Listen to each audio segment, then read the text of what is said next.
इसके बाद page 119, gas constant and its units.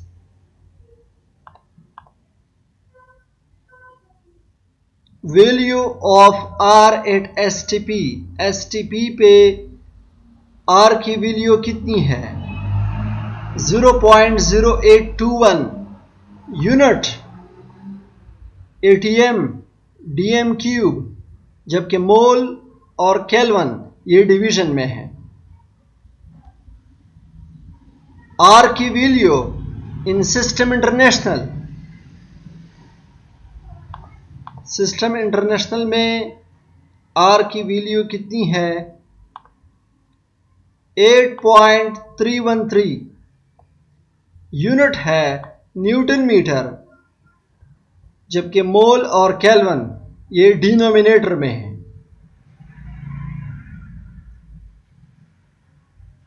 आप लोग जानते हैं कि न्यूटन मीटर की जगह पे हम जूल लिख सकते हैं, तो ये हमारे पास इस फॉर्म में आ जाएगा 8.313 जूल पर केल्विन मोल। ये केल्विन और मोल ये दोनों डिनोमिनेटर में हैं। आप लोग जानते हैं कि 1 कैलोरी में 4.184 जॉल होते हैं। तो अगर आप इस जॉल की जगह पे कैलोरी लिखना चाहते हो तो इस वैल्यू को आप 4184 पे डिवाइड कर दो। यहाँ पे आप लोग देख सकते हैं, तो ये आ जाएगा 1.987 कैलोरीज, जबकि केल्विन और मोल डिवीजन में है। तो multiple values of R, multiple units of R मैंने आप लोग के साथ शेयर किए। ये सब कुछ आप लोग अपने साथ नोट कर लें, बहुत ज़्यादा इम्पोर्टेंट है। इस एरिया से वो एमसीक्यूज आपको दे सकते हैं। ये इक्वेशन भी आप लोग नोट कर लें। आप लोगों को पता होना चाहिए कि m किस चीज़ को रिप्रेजेंट करता है? Mass of gas. P is the pressure, V is the volume, capital M is the molecular mass of gas, R is ideal gas constant, and T is the temperature.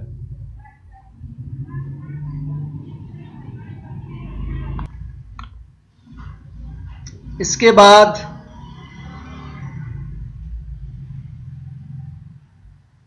ये density के लिए जो equation लिखा हुआ है, density is equal to P M divide by R T, ये भी अपने साथ नोट कर लें।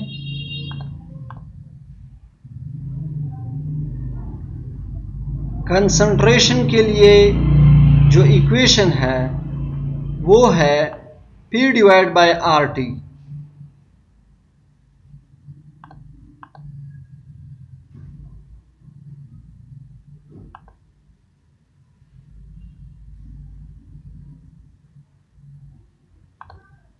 PV डिवाइड बाय nRT, इसको हम कंप्रेसिबिलिटी फैक्टर कहते हैं। याद रहे आइडियल गैस के लिए कंप्रेसिबिलिटी फैक्टर 1 के बराबर होता है। इसके बाद पेज 130, पेज 130, वंडरवाल्स इक्वेशन। वंडरवाल्स इक्वेशन जो है ये इस चीज़ के बराबर है P plus AN² divide by V²। ये पहला हिस्सा जो है ये kinetic pressure of real gas को रिप्रेजेंट करता है, जबकि V माइनस NB ये free volume of real gas को रिप्रेजेंट करता है। राइट हैंड साइड पे nRT। पेज 137, ये इक्वेशन आप लोग देख सकते हैं। URMS is equal to square root of 3RT divide by M, ये भी अपने साथ नोट कर लें। पेज 140, advantage of liquefaction of gas. Liquefaction of gases के क्या फ़ायदे हैं, कहाँ कहाँ पे हम लिक्विफिकेशन ऑफ गैस का इस्तेमाल करते हैं। तो ये जो कुछ आपको स्क्रीन पे नज़र आ रहा है ये आप लोग एक दो दफ़ा रीड कर लें। इसके अलावा जो टॉपिक है, आखिरी टॉपिक प्लाज्मा के एप्लीकेशंस, ये भी आप लोग अपने साथ नोट कर लें। ठीक है, यहाँ से भी वो कोई आसान सा MCQs आपको दे सकते हैं।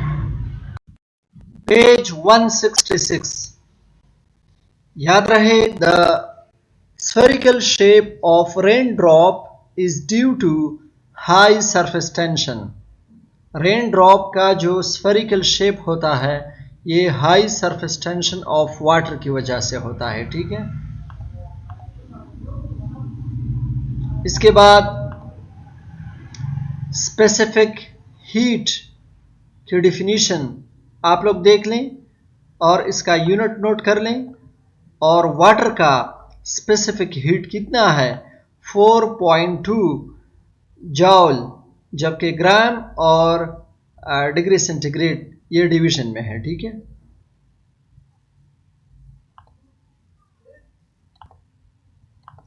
Heat of vaporisation of water note कर लें, 40.7 kilo joule per mole. Molar heat of fusion note कर लें, वाटर के केस में कितना है, +6.02 किलो जॉल पर मोल। आयोडीन के केस में molar heat of sublimation +60.2 kilo joule per मोल के बराबर है। यह टेबल आप लोग नोट कर लें। Molar heat of vaporisation, compound जो गिवन है वो है iodine molecule, bromine molecule, chlorine molecule और फ्लोरीन मॉलिक्यूल। फ्लोरीन मॉलिक्यूल का मोलर हीट ऑफ वेपराइजेशन सबसे कम है, क्लोरीन का उससे ज़्यादा है, ब्रोमीन का उससे भी ज़्यादा है, जबकि सबसे ज़्यादा मोलर हीट ऑफ वेपराइजेशन इस टेबल में आयोडीन मॉलिक्यूल का है। तो नोट कर लें, ये हेलोजेंस हैं। Molar heat of vaporisation values given है। आयोडीन मॉलिक्यूल की मोलर हीट ऑफ वेपराइजेशन सबसे ज़्यादा है, और जब आप नीचे आओगे सबसे आखिर में फ्लोरीन है। ठीक है, इसके मोलर हीट ऑफ वेपराइजेशन सबसे कम है।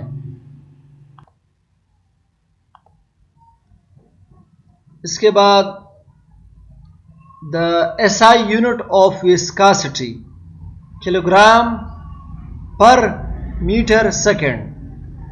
मीटर सेकेंड ये दोनों डिनोमिनेटर में हैं, और याद रहे 10⁻⁻1 किलोग्राम पर मीटर सेकेंड ये 1 पॉइस के बराबर है। इंपॉर्टेंट पॉइंट्स हैं, नोट करते जाएं अपने साथ। इसके बाद पेज 186,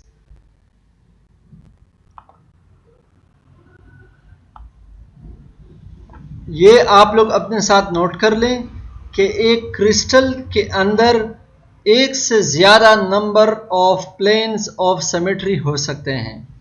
एक क्रिस्टल के अंदर एक से ज़्यादा एक्सेस ऑफ सिमेट्री हो सकते हैं, लेकिन सेंटर ऑफ सिमेट्री ओनली 1 होगा। ठीक है, तो ये जो पैराग्राफ है नोट। NaCl जो है, NaCl सोडियम क्लोराइड, ये क्यूबिक क्रिस्टल है, लेकिन अगर 10% यूरिया आप इसके साथ मिक्स कर लेते हो तो ये आपको नीडल लाइक क्रिस्टल देगा। इसके बाद है आइसोमॉर्फिज्म। डिफरेंट क्रिस्टलाइन सब्सटेंसेस हैं लेकिन शेप सेम है। एग्जाम्पल देख लें, सोडियम फ्लोराइड और मैग्नीशियम ऑक्साइड दो डिफरेंट क्रिस्टलाइन सब्सटेंसेस हैं, लेकिन दोनों का जो क्रिस्टलाइन शेप है वो सेम है, क्यूबिक। एटॉमिक रेशो देख लें, 1:1, और मैग्नीशियम ऑक्साइड में भी 1:1, तो एटॉमिक रेशो भी सेम होगा। इस तरह ये दूसरा एग्जाम्पल नोट कर लें, शेप नोट कर लें, रोम्बोहेड्रल, एटॉमिक रेशो 1:1:3, और ये है तीसरा एग्जाम्पल, शेप है हेक्सागोनल और एटॉमिक रेशो 1:1। जो आइसोमॉर्फ्स होते हैं इनके केमिकल और फिजिकल प्रॉपर्टीज एक दूसरे से डिफरेंट होते हैं। इसके बाद पॉलीमॉर्फिज्म, ये आइसोमॉर्फिज्म के उलट है। इसमें एक सब्सटेंस है लेकिन एक से ज़्यादा क्रिस्टलाइन फॉर्म में पाया जाता है। सिल्वर नाइट्रेट रोम्बोहेड्रल और आर्थोरॉम्बिक दोनों क्रिस्टलाइन फॉर्म्स में एग्जिस्ट करता है। इस तरह कैल्शियम कार्बोनेट नोट कर लें और पोटाशियम नाइट्रेट।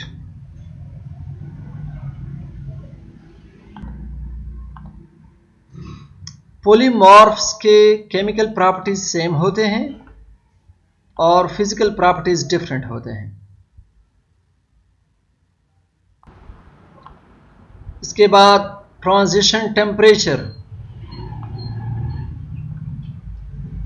सल्फर के लिए ट्रांजिशन टेम्परेचर है 95.6 डिग्री सेल्सियस। इससे अगर टेम्परेचर कम हो तो सल्फर रोम्बिक शेप में चला जाएगा। अगर टेम्परेचर 95.6 से ज़्यादा हो तो सल्फर जो है वो मोनोक्लिनिक शेप इख्तियार कर लेगा। इस तरह टिन ग्रे क्यूबिक शेप, और अगर 13.2 से टेम्परेचर ज़्यादा हो तो टिन वाइट कलर और टेट्रागोनल शेप में चला जाएगा। ठीक है।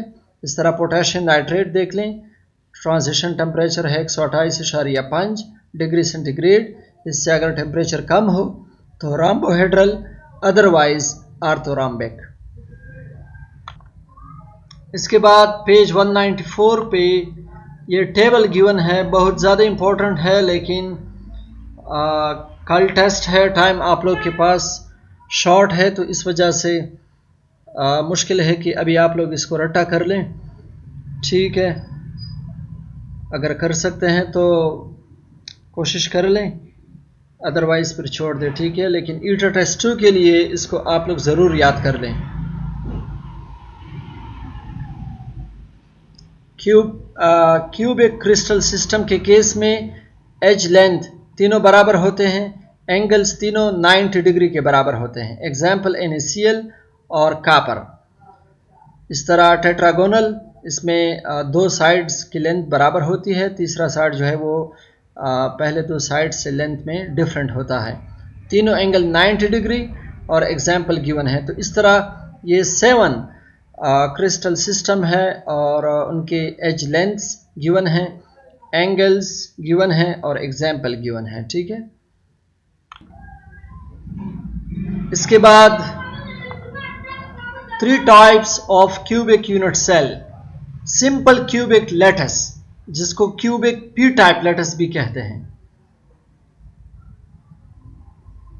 There are 8 corners in a simple cubic system. दूसरा है बॉडी सेंटर्ड क्यूबिक लैटिस या आई टाइप लैटिस। ठीक है।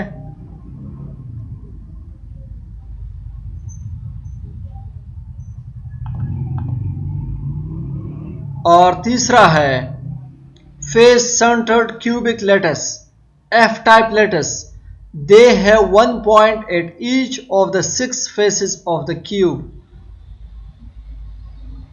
Each point at the corner is shared by 8 unit cell, and the point at the center of each face is shared by 2 unit cells.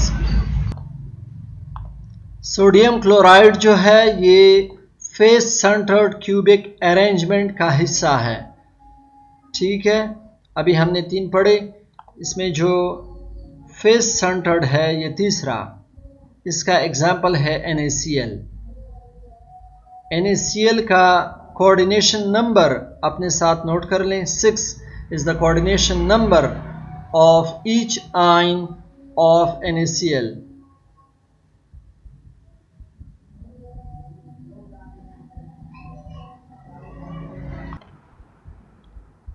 इसके बाद types of crystalline solids, 4 categories हैं। पहला है आयनिक solids, इसके example आप लोग note करते जाएं। NaCl magnesium oxide, sodium bromide, ये आयनिक सॉलिड्स के एग्जाम्पल हैं। दूसरा है कोवेलेंट सॉलिड्स, एग्जाम्पल नोट कर लें, diamond, silicon carbide, graphite.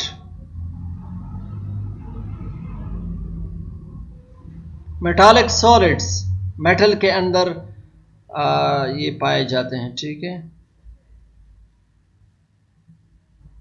Molecular solids, iodine molecule, phosphorus molecule, sulphur molecule.